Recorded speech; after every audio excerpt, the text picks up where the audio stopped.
O programa a seguir pode conter descrições de suicídio e não é recomendado para pessoas sensíveis. O CVV, o Centro de Valorização da Vida, realiza apoio emocional e prevenção do suicídio, atendendo voluntária e gratuitamente todas as pessoas que querem e precisam conversar, sob total sigilo por telefone, e-mail e chat 24 horas todos os dias. Ligue para 188 ou acesse o site cvv.org.br. O link também vai estar na descrição do episódio.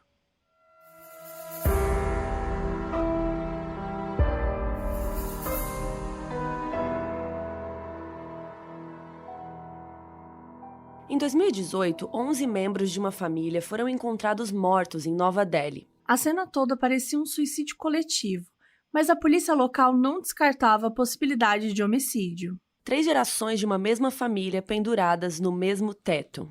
Esse crime chocou a Índia e até hoje é envolto em mistérios. Eu sou a Carol Moreira. E eu sou a Mabê. E essa é a história das mortes misteriosas de Burari.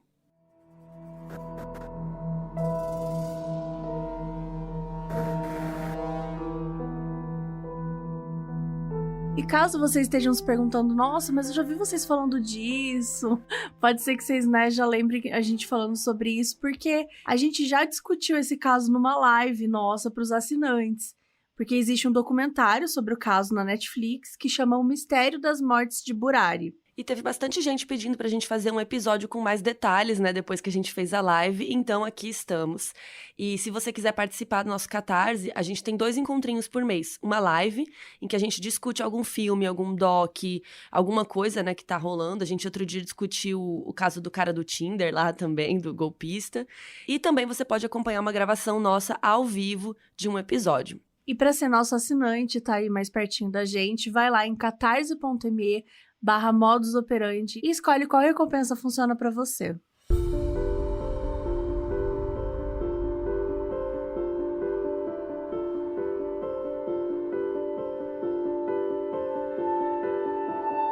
Hoje a gente vai falar sobre a família Bhatia e tem bastante gente nessa família, então a gente precisa falar um pouquinho sobre a árvore genealógica para entender melhor e, óbvio, você pode abrir o nosso site modusoperandipodcast.com e acompanhar lá, olhando a fotinha de cada um, para você ir assimilando quem é, porque é muito nome e é nome difícil, Então, vai lá no site para ficar mais esperto, para entender tudo, mas a gente vai ajudar e tentar ajudar vocês ao longo do episódio. Então, vamos lá.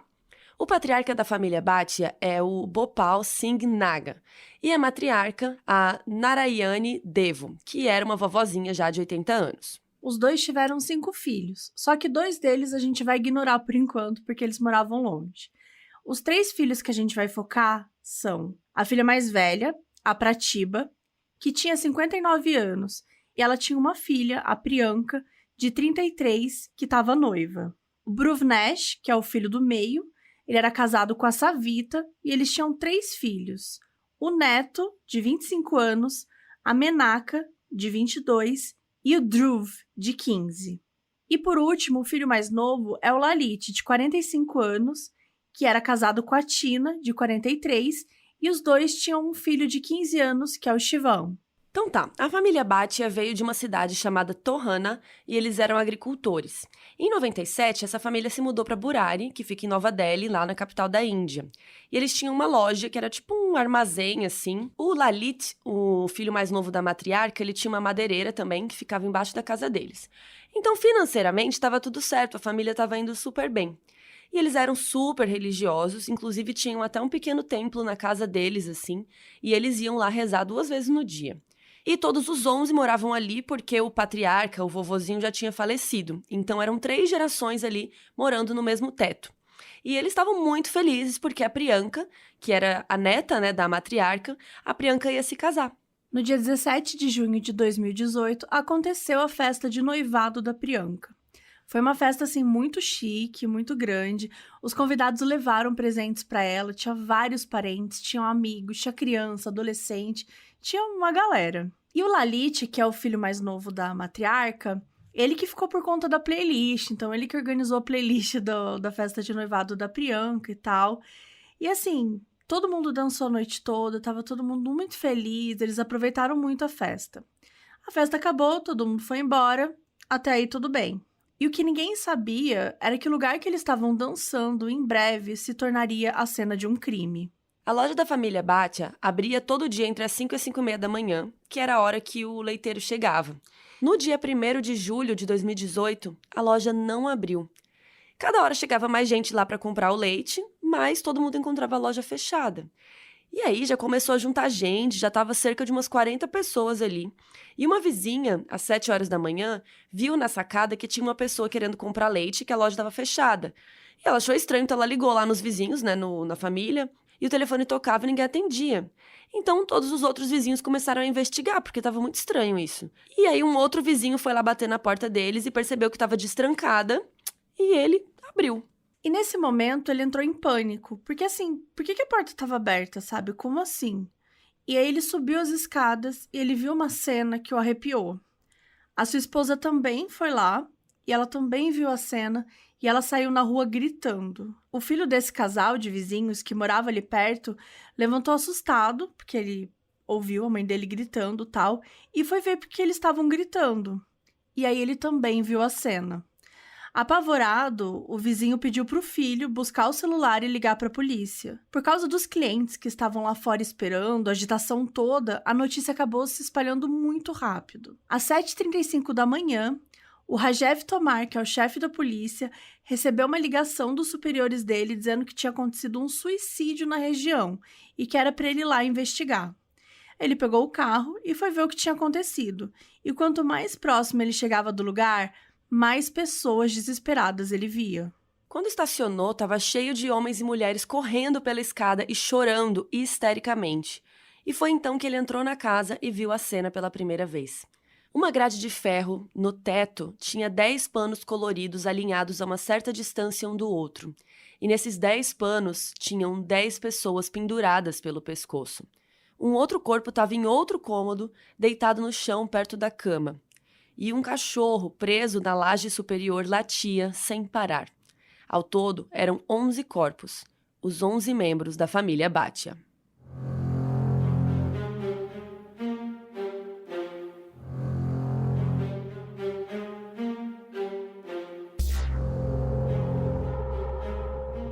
O Rajev, então, ligou para a delegacia e falou com o oficial, o Manoj Kumar, e disse que todos estavam enforcados. Quando o oficial perguntou quantos eram, o Rajev não sabia dizer porque ele estava meio em choque, assim. Ele estava tão em choque que ele nem conseguiu contar direito o número de mortos. Então o Manoj pediu para lacrar o local e não deixar ninguém entrar. Várias viaturas foram acionadas, porque naquele momento eles sabiam que eles estavam lidando com algo muito grande. Com o reforço policial, eles conseguiram investigar um pouco melhor a cena do crime. Tinham 10 corpos pendurados, olhos vendados, mãos amarradas. Eles também perceberam como as vítimas eram diversas, já que tinham adolescentes de 12 anos, até idosos de 60 e 80 anos. Eles nunca tinham visto nada assim numa cena de crime, então era muito difícil lidar com aquela situação. O que poderia ter acontecido? Era um homicídio? E se fosse um homicídio, precisaria ter um puta planejamento para matar 11 pessoas assim, não ia ser nada fácil. E ainda, se fosse isso, o crime teria que ter sido cometido por um grupo de pessoas, né? Uma pessoa só não daria conta de fazer tudo isso. E mesmo assim, a cena do crime não indicava isso, não tinha uma desordem ali na casa, sabe? E também não tinha nenhuma suspeita de roubo. Todos os pertences pareciam continuar lá. Será que alguém poderia ter envenenado toda a família e depois que amarrou? Ou, e se fosse suicídio? Então por que tinham essas vendas e essas amarras? E como que 11 pessoas tiram a própria vida ao mesmo tempo? Como assim? Todos morreram do mesmo jeito? Eles foram mortos antes e depois pendurados para parecer suicídio? Gente, a polícia estava cheia de dúvidas. A quantidade de pessoas curiosas próximas da cena do crime só aumentava. E aumentando. E era uma rua super estreita. Um jornalista chamado Vishal Anand ficou sabendo da história, mas achou que era fake news. E aí ele foi falar com uma fonte da polícia que confirmou a veracidade. Então ele foi o primeiro a relatar o que estava acontecendo. Às 8h25 da manhã, ele tuitou o seguinte: horror, 11 pessoas enforcadas em Burari, olhos vendados. Rapidamente, as pessoas começaram a compartilhar esse tweet, compartilhar essa história, e a notícia foi se alastrando virtualmente também. 10 minutos depois, toda a mídia já estava lá na casa. O ministro-chefe de Nova Delhi se encaminhou até a cena, o que fez mais gente ir lá também. A maior parte dos policiais tentava isolar a área, criar barricadas, afastar as pessoas da cena do crime. Eles estavam tentando controlar essa multidão. Só que chegou um momento que isso ficou praticamente impossível. Eles isolavam as ruas e as pessoas subiam nos telhados. Os jornalistas convenciam pessoas de casas próximas a emprestar a varanda para eles conseguirem fazer a cobertura do que estava rolando. E no meio dessa confusão toda, surgiu um vídeo da cena do crime que tinha sido filmado pela manhã, antes da polícia aparecer. Não se sabe quem fez o vídeo, até porque tinha muita gente por ali, né? Muitos curiosos e tal. O que sabe é que em pouco tempo o vídeo já tinha viralizado no WhatsApp. O vídeo tinha quase 2 minutos de duração e mostrava as vítimas e o local. As pessoas estavam em dúvida se era homicídio ou suicídio. Só que depois de ver o vídeo, muita gente falava assim, não, isso foi homicídio, não é possível, porque era uma cena muito chocante. Os jornalistas, que estavam muito ansiosos para dar notícia, para, né, serem os primeiros a falar e tal, eles se aproveitaram do vídeo para confirmar toda a história. E em pouco tempo, todas as emissoras já estavam noticiando o caso. 11 pessoas de uma mesma família encontradas mortas em Burari. Em situações como essas, né, a população, às vezes embebida de ódio, passional, pode acabar se tornando explosiva. Qualquer coisa pode fazer alguém perder o controle. E esse era o maior medo dos policiais. Por isso, eles iam pedindo mais e mais reforços para conseguir conter a população. Ainda de manhã, o comissário de polícia deu uma coletiva dizendo que não tinham grandes declarações, que eles iam investigar todas as possibilidades e que ainda era muito cedo para dizer o que aconteceu. Eu amo que ele falou e não falou nada. Você vê como bizarro, né? As pessoas ficam perguntando, mas é isso. Você tem que fazer uma coletiva para dizer que você não tem nada para dizer. Né? Tipo, acabou de chegar aqui, estamos investigando. Ai, muito bom. E aí, às 9h30, a equipe de peritos já estava lá para analisar a cena. Foram chamados todos os especialistas possíveis, porque eles queriam que fosse uma investigação bem ampla, né? Então, todo mundo que entrava ali na cena do crime ficava bem impressionado. Ninguém nunca tinha visto nada assim. E toda a pista era válida, porque eles não tinham nenhuma ideia do que estava rolando. Tinha uma câmera na rua, próxima de outra loja, que mostrava uma parte da rua da casa deles, assim. Então, eles foram lá investigar essas gravações. A ideia era pegar a gravação da noite anterior e até de uns dias antes, para conferir se aconteceu alguma coisa, se alguém entrou na casa, né? Sei lá, alguma pista diferente. Nesse momento, a polícia precisava investigar um pouco mais a família. Só que quanto mais eles descobriam novas informações, mais estranho ficava. Isso porque todo mundo só tinha elogios para a família. Os vizinhos comentavam que eles eram uma família muito unida, que eles nunca tinham visto nenhuma briga. Tinha até um vizinho que deixava os filhos dele na casa dos Bhatia, né, da família Bhatia, quando ia sair e tal. Então, assim, eram pessoas que estavam no auge das suas vidas, né, uns trabalhando, outros estudando. A Priyanka estava noiva, ela tinha feito uma festa de noivado há pouco tempo, assim, ela estava super feliz. Então, assim, para eles não fazia sentido isso ser um suicídio, sabe? Tipo, ninguém entendia por que aquilo estava acontecendo. Um ativista de animais, o Sanjay, estava assistindo às várias reportagens e ele sempre ficava incomodado que as pessoas ficavam falando dos crimes e tal. E todo mundo falava que o cachorro da família tinha sobrevivido, mas ninguém falava o que tinha acontecido com o bicho. Então ele teve a ideia de resgatar o cachorro. E o bichinho estava muito traumatizado, né? Ele estava preso com uma coleira na mesma grade onde a família estava morta. Então, tadinho do cachorro, ele ficou horas ali preso olhando aquela cena. A família dele, né? Imagina, deve ser bizarro. E o cachorro estava super agressivo, estava super assustado. Tiveram que chamar um adestrador para conseguir acalmar o bichinho e tirar ele dali. Alguns parentes das vítimas começaram a chegar. E lembra que a gente comentou, né, que a matriarca tinha mais 2 filhos, só que não moravam com ela? Era o Dinesh e a Sujata. E os 2 apareceram por lá. Eles estavam super emocionados, super sensibilizados, porque, enfim, a situação é horrível, né? E depois mais parentes foram aparecendo, tal, então era uma cena de muita comoção. A Sujata deu entrevista criticando os jornalistas que já tinham dado como suicídio em massa, falando que não, que alguém tinha matado todo mundo, que a polícia que estava querendo esconder. Nenhum parente aceitava que era suicídio. O Dinesh dizia a mesma coisa. Ele contou que ele foi pro noivado da Priyanka, que ele tinha ficado até o dia 20 de junho com eles. E ele, fala, se eles iam se matar depois, por que eles iam gastar 400 mil rúpias no noivado? E só pra vocês terem uma ideia, isso é mais ou menos 26 mil reais. Aí as pessoas começaram a ficar putas com os jornalistas, porque se era homicídio, então a polícia estava cobertando e os jornalistas ficavam vendendo essa ideia também, sabe?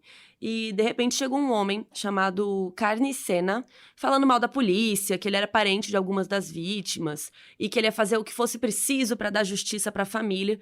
E isso inflamou uma galera que começou a querer ir para cima da polícia e começaram a insistir que eles tinham que investigar como homicídio. E a polícia disse que estava investigando de todas as formas, que estava tudo ok, que eles estavam analisando tudo.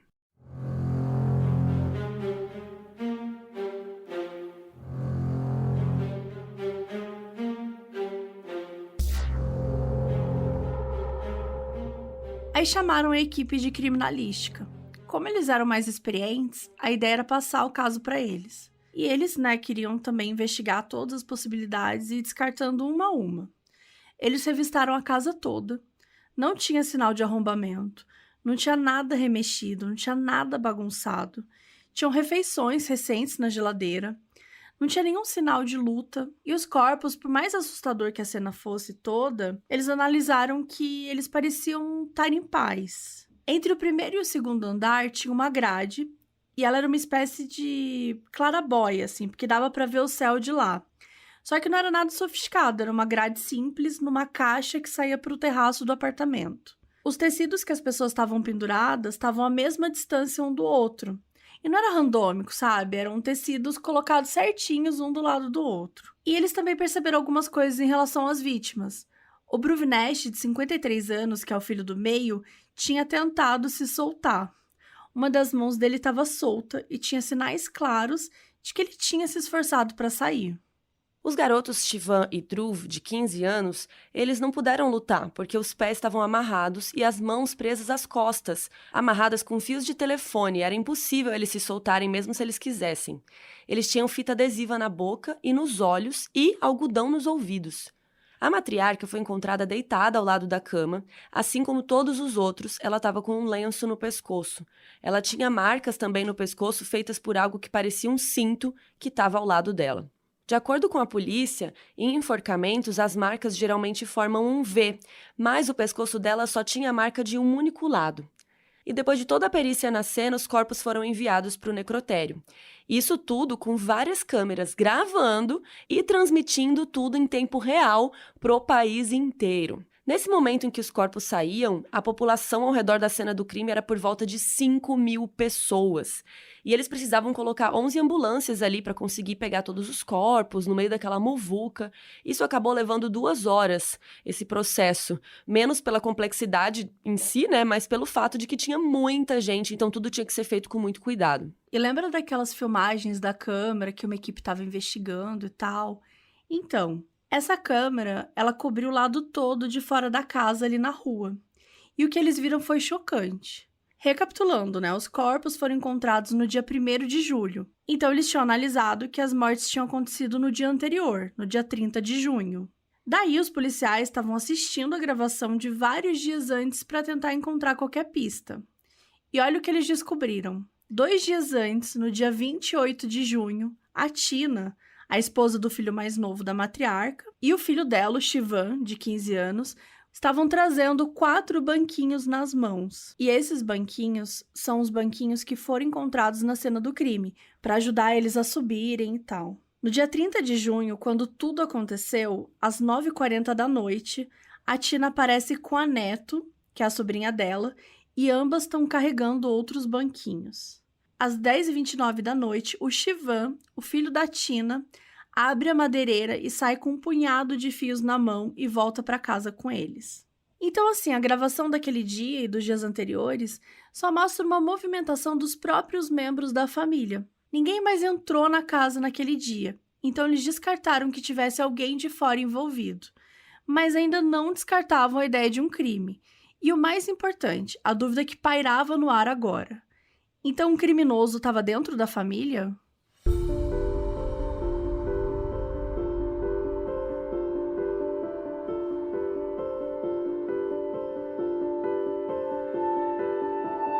Enquanto buscavam novas evidências, os médicos legistas lutavam contra o tempo para dar conta de fazer a autópsia. Examinar um corpo já é difícil, imagina 11, né? Era muita coisa para analisar. Se eles estavam sedados, se a comida tinha sido envenenada, enfim, teorias, né, as fake news que estavam sendo discutidas na TV, analisar a cena, enfim, eles precisavam de muitas respostas ali com essa autópsia.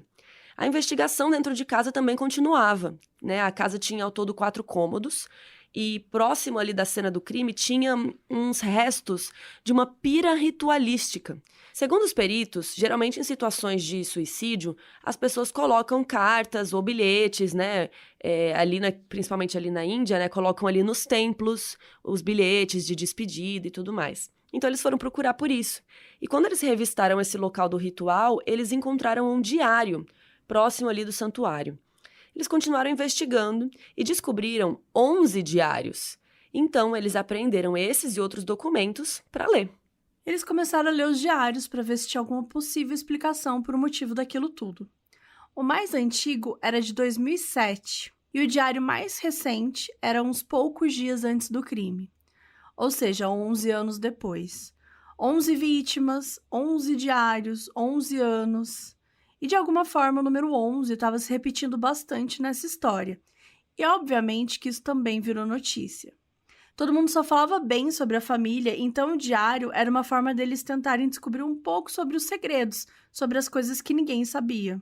Porque tinha que ter uma explicação para isso tudo. Até que uma coisa bizarra aconteceu. Um dos jornalistas que estava observando a casa de longe, ele estava numa varanda, assim, ele notou uns objetos, uns pontinhos, assim, na parede da casa, assim, por fora.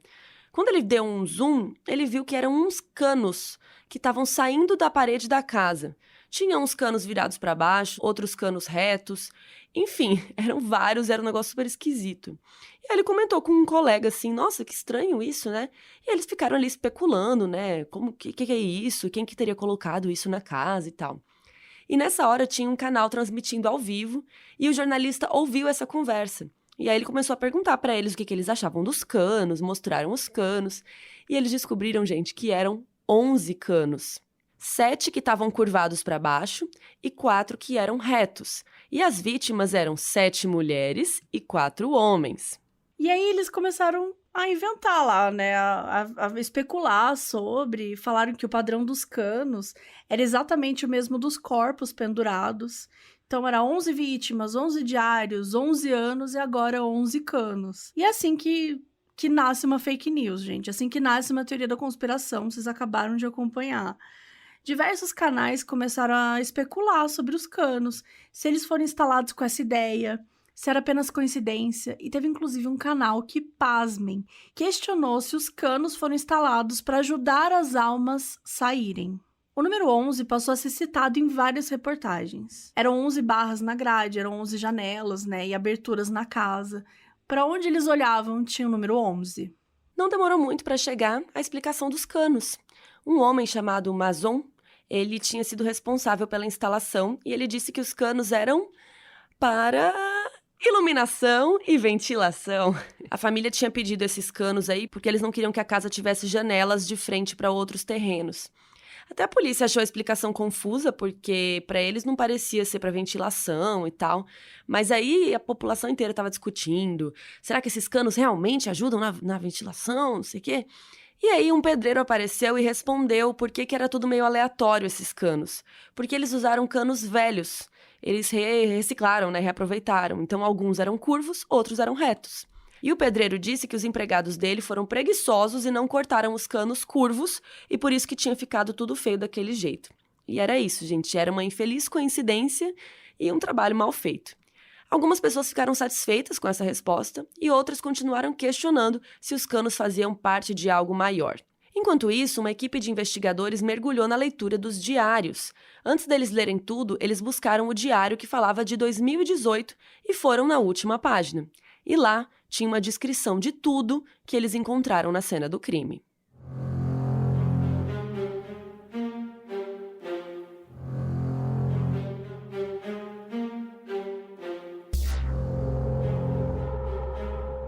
Dia 24 de junho, 6 dias antes do acontecimento, eles escreveram sobre um ritual que duraria 7 dias, que eles chamaram de Bad Puja. Bad é uma árvore com raízes pendendo dos galhos. O texto dizia que eles tinham que se comportar como essas raízes, e que isso teria que acontecer à 1h. Também estava escrito no diário que se alguém visitasse a casa, era para eles deixarem para outro dia, para o dia seguinte. E tinham instruções. Nada devia estar visível, tinha que ter pouca luz, os olhos deviam estar totalmente fechados, deveriam amarrar as vendas corretamente e amordaçar a boca com lenço. Dizia para não ter pânico durante o ritual da árvore.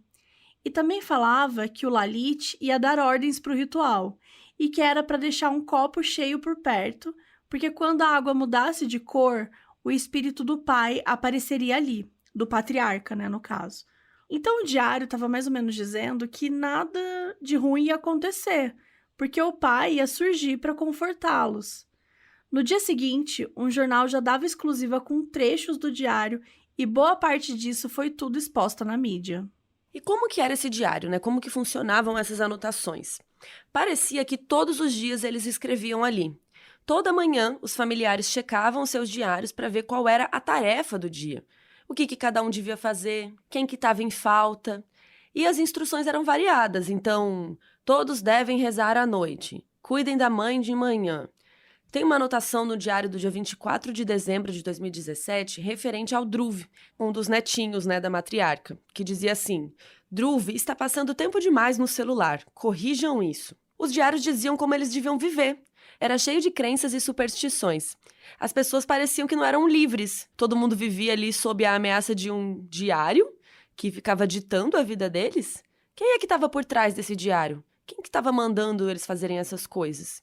E enquanto estava tudo sendo investigado, vazou na imprensa que talvez isso tivesse algum envolvimento com ocultismo, que tinha algum vidente que estava dando essas instruções para a família.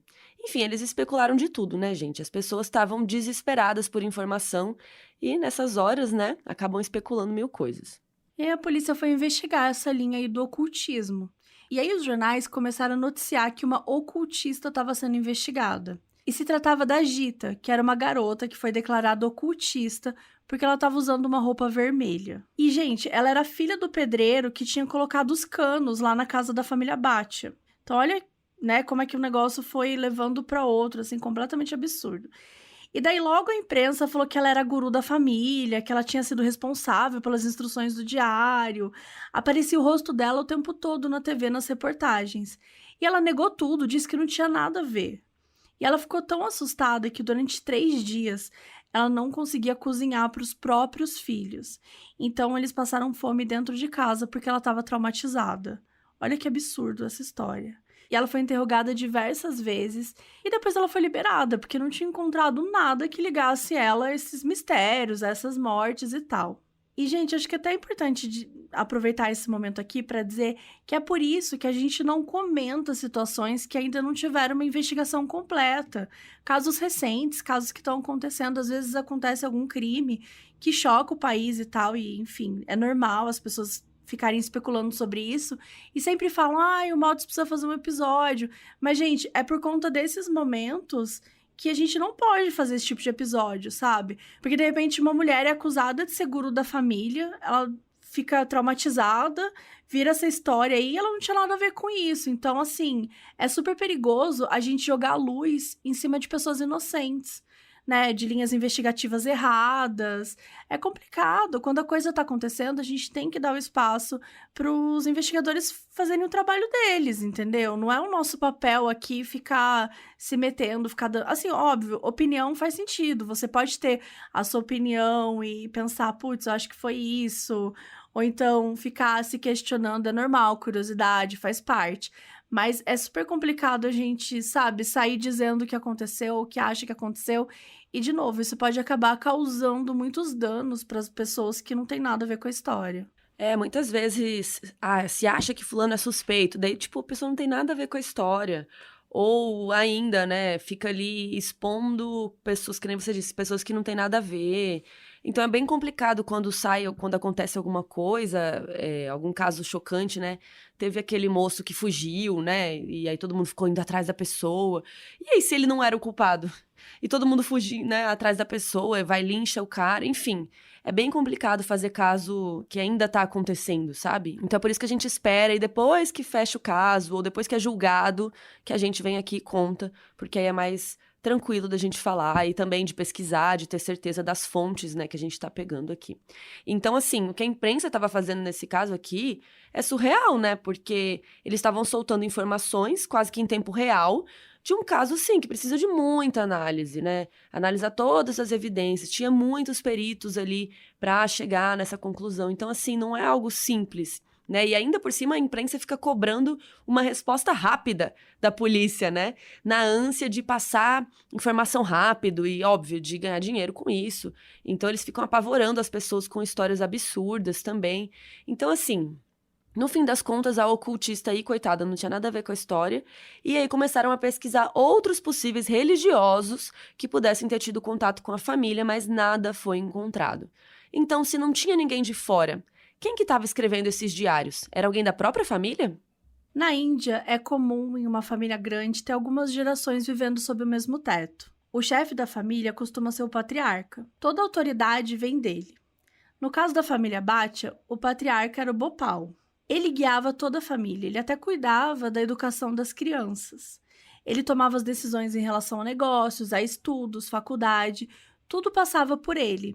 E ele era super autoritário. Quando ele faleceu em 2006, a família ficou com um grande vazio, porque não tinha ali mais o chefe de família. Tirando outro filho que morava longe, o Bhuvnesh era o filho mais velho ali. Então, teoricamente, era ele que deveria ser o chefe.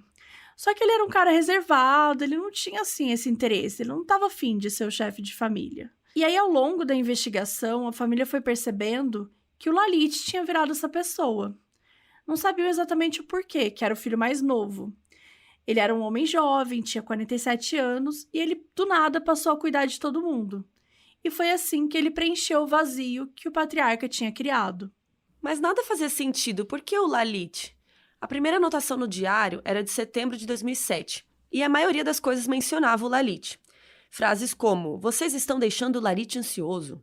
Sigam as instruções de Lalit ou o resultado será desastroso. Se quiserem soluções para os problemas, sigam as instruções de Lalit." Por meio dos diários, os investigadores descobriram que desde 2007 o Lalit estava sendo visitado em sonho pelo pai falecido. Ele conversava com o pai e seguia tudo que o pai falava, e isso era escrito no diário. E com o tempo, ele passou a revelar essas instruções para a família cumprir também. Na época, um dos netos disse para um vizinho que o tio Lalit estava possuído pelo espírito do avô e que ele guiava a família. Foi a única vez que alguém comentou isso, né, para alguém de fora. E aos poucos, o Lalit se tornou o médium do espírito do pai. Ele falava e se comportava como o pai. Então, aparentemente, o Lalit estava possuído e tudo que ele escrevia no diário, na verdade, era o pai morto dele dando instruções para a família. Ele dizia que o espírito aparecia várias vezes por semana e que eles não podiam seguir mais a vontade deles, e sim o que estava escrito nos diários. Então o diário ia dando instruções para cada um, desde básicas até as mais complexas e invasivas. Como, por exemplo, que todos eles tinham que copiar os valores e o comportamento do Lalit e da Tina, que eram os casados ali. E aí uma coisa que chocou um pouco os policiais, né, os investigadores e tudo mais, era disso tudo tá acontecendo e, tipo... Mas como que eles, tipo, todo mundo acreditou no Lalit, sabe? Uma coisa meio estranha. Tipo, a Tina tinha mestrado em sociologia, ela era uma mulher super inteligente. Então foi um pouco chocante descobrir que ela estava apoiando o marido com essa história toda. Não só ela, né? Mas todos os adultos ali da casa. E aí uma coisa que os vizinhos começaram a contar é que essa Vita passava o dia todo na cozinha, que ela preparava refeição para todo mundo da casa. E que até eles achavam um pouco exagerado, assim, porque a única coisa que ela fazia era cozinhar, cozinhar e cozinhar. E aí os investigadores encontraram uma parte do diário que dizia que a Savita tinha um papel na cozinha a desempenhar. E o diário dizia que se não obedecer à instrução, né, o não obedecer à instrução tinha efeito no bem-estar do Lalit e da Tina. Então, assim, cada um ao seu modo ali tinha uma função. E aparentemente a função maior era proteger a Tina e o Lalit. Tudo levava a crer que era o Lalit que escrevia a maioria das informações, já que ele era o chefe da família, e ele estava, se beneficiando com tudo, Muito fácil escrever lá, obedeçam o Lalit. Quem escreveu? O Lalit, Esquisito. Então a polícia pegou vários documentos da família até para entender aí essa escrita de cada um. E quando chegou um relatório de caligrafia do perito, o caso teve mais uma informação chocante. Eram 2 pessoas que escreviam tudo no diário. Aquela moça que estava noiva, a Priyanka, e a filha do Bhuvnesh, a Neetu. Elas faziam as anotações e eram muito influenciadas pelo Lalit.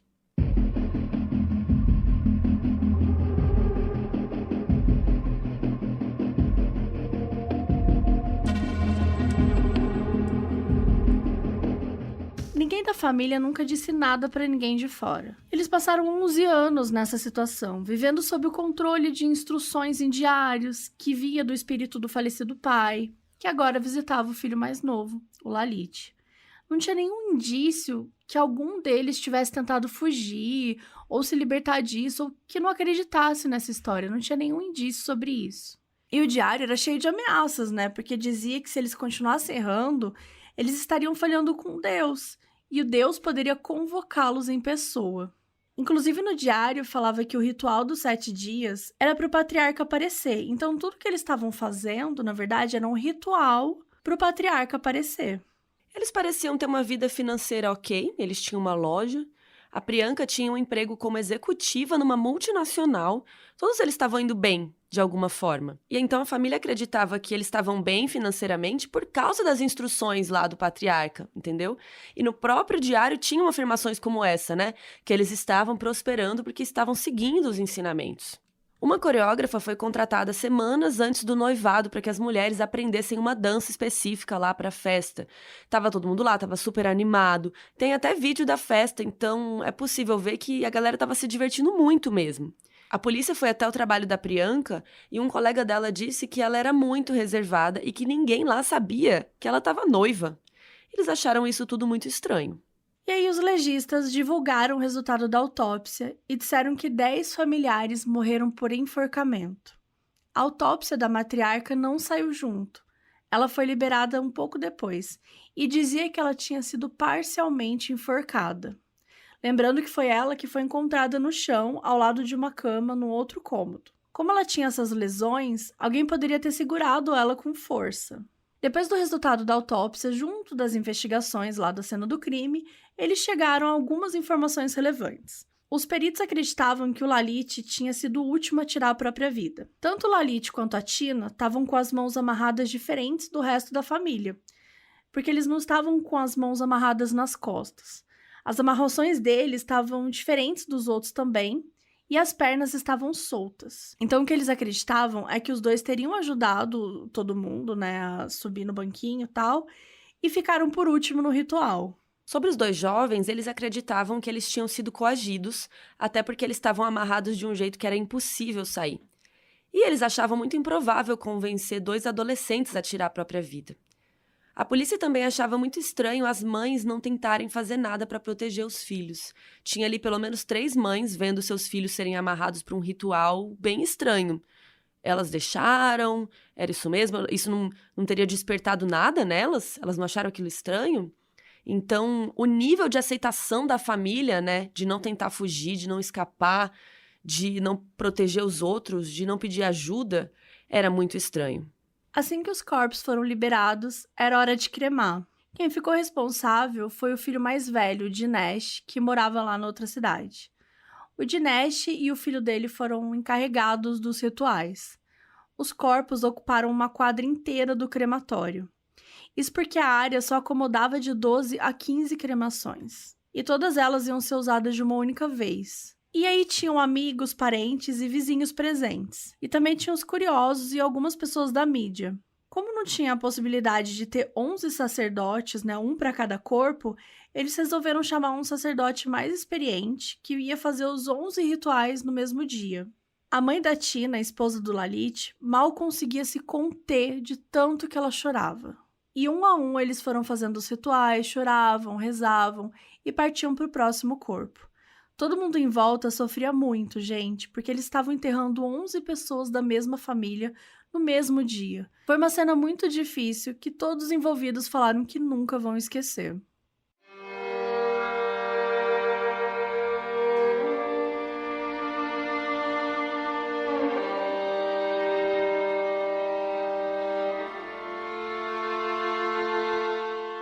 E a mídia falava sobre tudo isso, né? Na verdade, a mídia falava sobre tudo.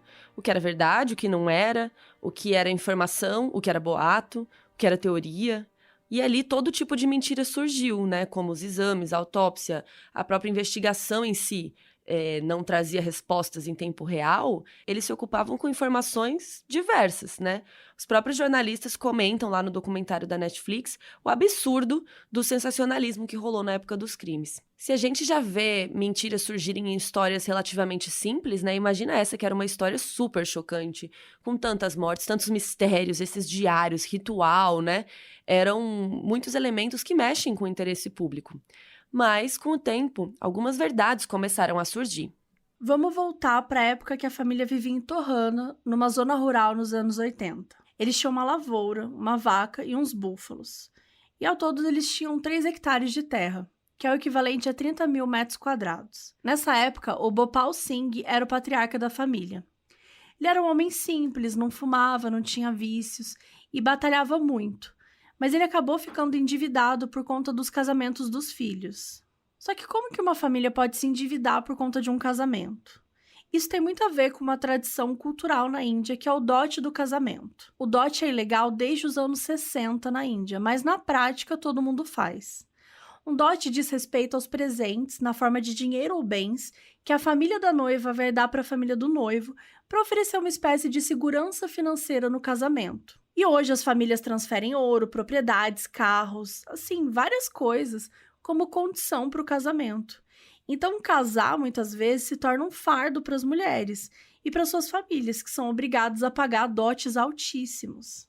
De acordo com o Banco Mundial, 95% dos casamentos que ocorreram nas áreas rurais da Índia entre os anos 60 e 2008 tiveram um dote envolvido. Só em 2019, o país registrou mais de 13 mil reclamações sobre dotes e mais de 7.100 mortes por dote. Às vezes, por não conseguir pagar a quantia, né, quitar isso, as mulheres tiram a própria vida ou até morrem nas mãos dos maridos. O caso é tão grave que existe uma lei para isso, que é o morte por dote, para tentar coibir essa prática ilegal do dote. Então agora dá para entender por que é que o Bhopal estava endividado. Ele estava tão ferrado que ele resolveu vender as terras e depois que ele vendeu, ele falou que ele não tinha mais como sobreviver. Então eles decidiram ir para Nova Delhi, capital da Índia, porque lá eles tinham parentes e tal. Isso foi em 1989. E nesse mesmo ano, o Lalit estava na faculdade, até que um dia ele sofreu um acidente de bicicleta. Só que foi um acidente muito pesado, ele teve graves lesões na cabeça e ficou muitos dias internado. Foi algo que mexeu muito com ele. A partir de agora, a gente não tem muito mais informação sobre a família, então a gente vai pular 15 anos para frente. No dia 26 de março de 2004, o Lalit quase morreu. Ele trabalhava numa madeireira no subúrbio e brigou com o chefe por causa de dinheiro. Então ele foi espancado por uns caras, foi trancado dentro da loja e tacaram fogo. Quando ele acordou, ele percebeu o que tinha acontecido e ligou para o irmão dele, explicou tudo. E ele quase não sobreviveu, ele realmente estava muito ferido, foi uma coisa bem horrível. E desde aquele dia ele parou de falar. O filho dele, o Shivan, tinha acabado de nascer e ele não falava, ele não tinha, como se ele não tivesse voz, sabe? Ele não tinha trabalho.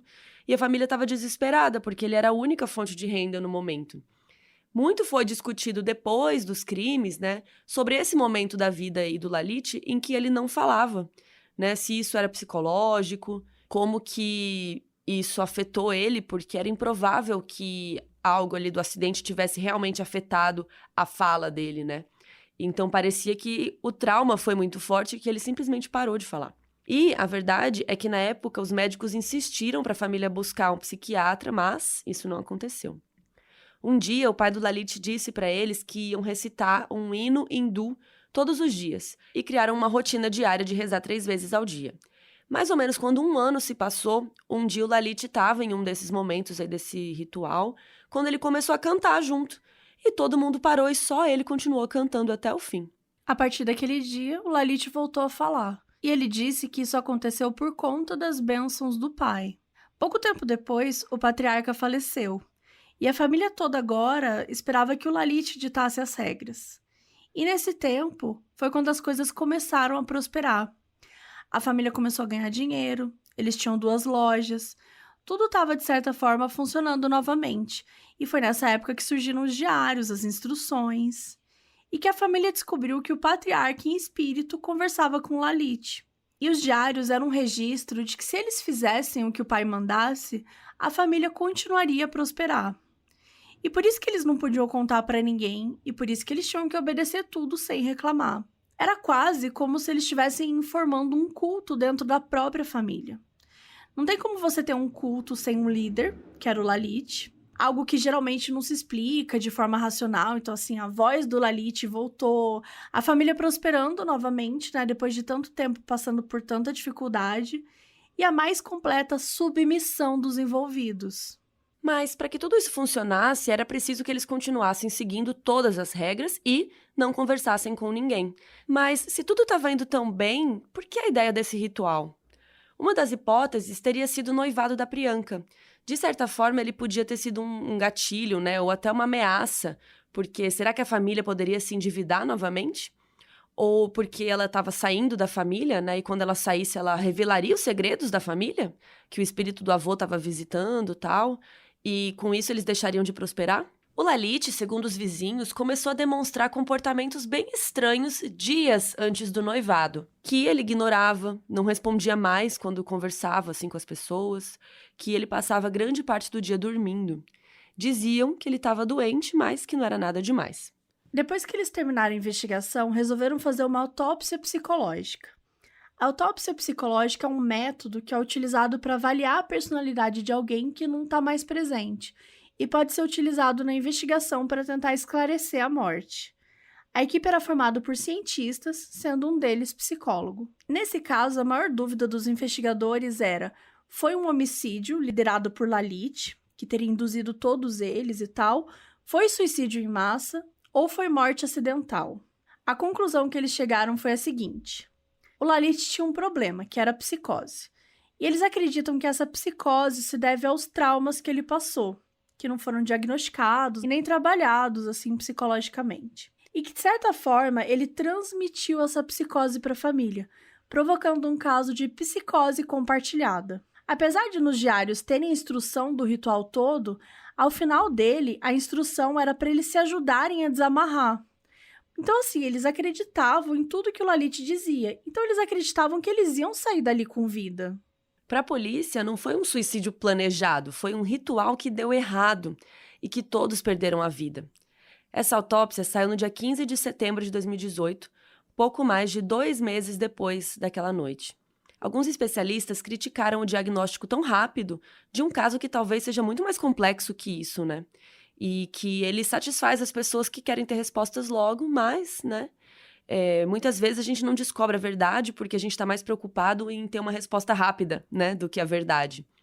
Independente dessa discussão, uma coisa que todos eles levantaram é a importância de falar sobre saúde mental, sobre buscar ajuda, de ter forças para falar sobre uma coisa que está acontecendo com você, com a sua família, sobre não permitir que uma outra pessoa tenha um poder tão grande de decisão na sua vida, né?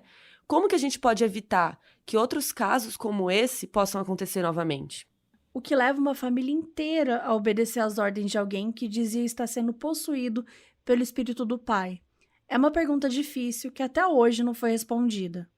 Os diários e a conversa com os familiares, amigos e vizinhos com certeza contribuíram para entender um pouco o cenário. Mas por que nunca ninguém se revoltou? Ninguém nunca tentou fugir? Foi isso mesmo que aconteceu? Essas são algumas das perguntas que ficam. Porque aqueles que tinham as respostas não estão mais entre nós.